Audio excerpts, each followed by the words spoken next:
একটি হারিয়ে যাওয়া আদালতের ফাইল আর সেই ভুলেই কেটে গেছে জীবনের ৩৫ বছরেরও বেশি সময়। টেক্সাসে হত্যা মামলায় মৃত্যুদণ্ডপ্রাপ্ত বাংলাদেশি অভিবাসী সৈয়দ রাব্বানীর আপিল ২৮ বছর শুনানি হয়নি। অবশেষে নথি উদ্ধার হওয়ার পর বাতিল হয় মৃত্যুদণ্ড, খুলে যায় মুক্তির পথ। কিভাবে বিচার ব্যবস্থার একটি প্রশাসনিক ভুল একজন মানুষের পুরো জীবন উলটপালট করে দিল, জানুন এই হৃদয়বিদারক ঘটনার বিস্তারিত।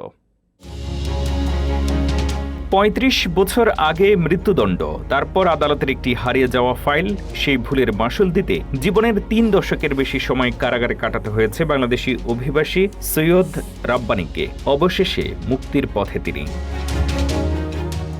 ১৯৮৮ সালে টেক্সাসের হ্যারিস কাউন্টির একটি হত্যা মামলায় মাত্র ২৩ বছর বয়সে সৈয়দ রাব্বানীকে মৃত্যুদণ্ড দেওয়া হয়। তবে তিনি শুরু থেকেই নিজেকে নির্দোষ দাবি করে আসছিলেন। ১৯৯৪ সালে তার আইনজীবীরা আপিল করলেও সেটি আদালতের নথির স্তূপে হারিয়ে যায়। এরপর দীর্ঘ ২৮ বছর সেই আপিলের কোনো শুনানি হয়নি। এ সময় ডেথ রোতে বন্দী অবস্থায় রাব্বানীর শারীরিক অবস্থা মারাত্মকভাবে অবনতি ঘটে। তিনি স্ট্রোক, হার্ট অ্যাটাক, তীব্র প্যানক্রিয়াটাইটিস, ছানিজনিত দৃষ্টিশক্তি হারানো এবং মস্তিষ্কের জটিল সমস্যায় আক্রান্ত হন।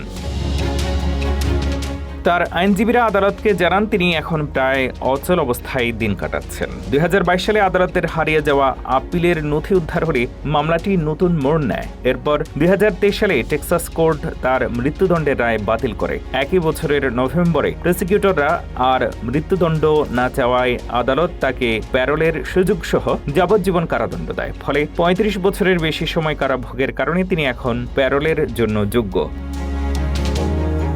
এদিকে বহু বছর যোগাযোগ বিচ্ছিন্ন থাকা রাব্বানীর পরিবার তাকে আমেরিকা থেকে বাংলাদেশে ফিরিয়ে এনে দেখাশোনার ইচ্ছা প্রকাশ করেছে। তবে তিনি কবে মুক্তি পাবেন তা এখন নির্ভর করছে টেক্সাস বোর্ড অব পার্ডনস অ্যান্ড প্যারোলসের সিদ্ধান্তের উপরে। বিচার ব্যবস্থার একটি প্রশাসনিক ভুল কিভাবে একজন মানুষের পুরো জীবন বদলে দিতে পারে, সৈয়দ রাব্বানীর ঘটনা তারই এক হৃদয় বিদারক উদাহরণ।